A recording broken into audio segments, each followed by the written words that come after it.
Everyone remembers Ereshkigal as the cruel queen of the dead, the one who killed her own sister with a single glance, the one who ruled a realm so feared that even gods refused to enter it.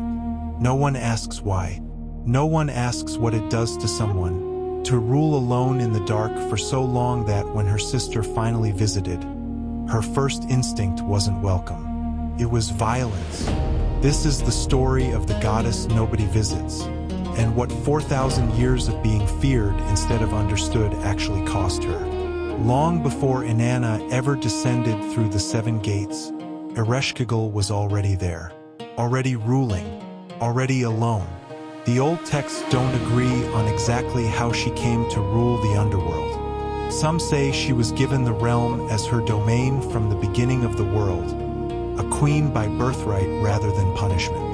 Others suggest something closer to exile, a goddess sent below because the world above had no place left for her. What every version agrees on is this: once she went below, she never came back up. Not once. Not for any celebration, any gathering of the gods, any festival where her sister Inanna was worshipped in golden temples above. The living do not visit the land of the dead. That was the law, absolute and unbroken, for longer than anyone could remember. So Ereshkigal ruled in silence. She governed the Anunnaki, the 7 terrible judges who decided the fate of every soul that passed through her gates.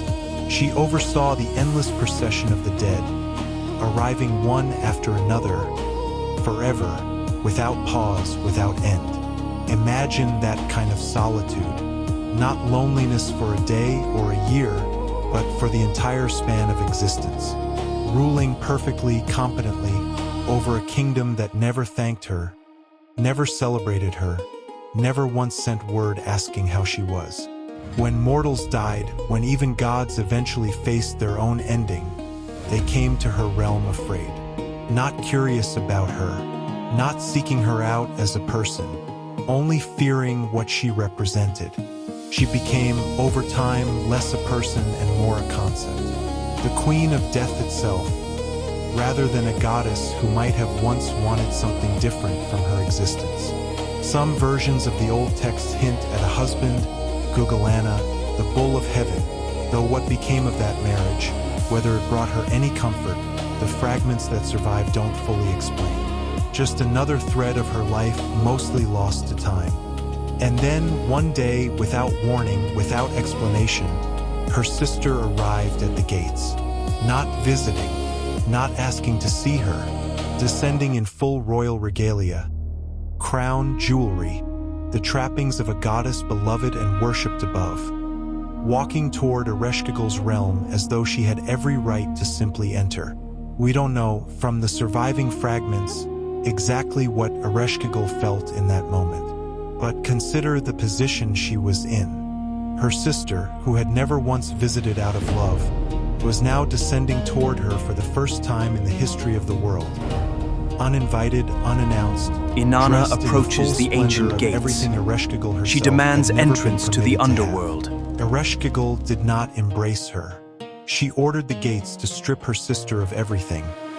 Crown, jewelry, robe, every symbol of the power and beauty that had always separated them. Some readings of the myth suggest this wasn't cruelty for its own sake. It was law. Others suggest something more personal. A queen who had spent an eternity being feared and avoided, finally presented with the one person who represented everything she'd never been allowed, and choosing, in that moment, not to make it easy. When Inanna finally stood before her, stripped of everything, Ereshkigal did not hesitate. She had her sister killed instantly, her body left hanging in the dark. It would be easy to end the story there, to call this simply an act of jealousy, a cruel queen destroying a golden goddess out of resentment. But the story doesn't end there, and neither does Ereshkigal's part in it. When 2 strange creatures arrived, sent by the god Enki to plead for Inanna's return, they found Ereshkigal not in triumph, but in genuine pain. Groaning, the old texts say, suffering, though from what exactly, the fragments never fully explain. Grief, perhaps, for a sister she'd just destroyed. Grief for a life spent entirely unvisited, finally interrupted by the one person who should have come sooner, and hadn't. Grief that had simply been building, unspoken and unwitnessed, for longer than any mortal mind could hold. The two creatures didn't argue with her. They didn't demand Inanna's release. They simply groaned back to her, matching her pain sound for sound, offering the one thing Ereshkigal had never once been given in her entire existence. Someone to witness her suffering without asking anything of her in return. Moved by this, she granted their only request. Inanna's body, restored, was allowed to leave. Ereshkigal remained. She always remains. No festival is held in her honor. No temple lights burn for her the way they do for Inanna above. When the living think of her at all, they think of her the way they always have, not as a person who was left alone in the dark since the beginning of time, but simply as an idea, a fear, a destination no one wants to reach. Everyone remembers Ereshkigal as the cruel queen of the dead, the sister who killed a goddess out of spite. No one remembers to ask what 4,000 years of solitude does to someone, or why, in her only recorded moment of genuine connection, all it took was two small creatures willing to simply sit with her pain instead of fearing it.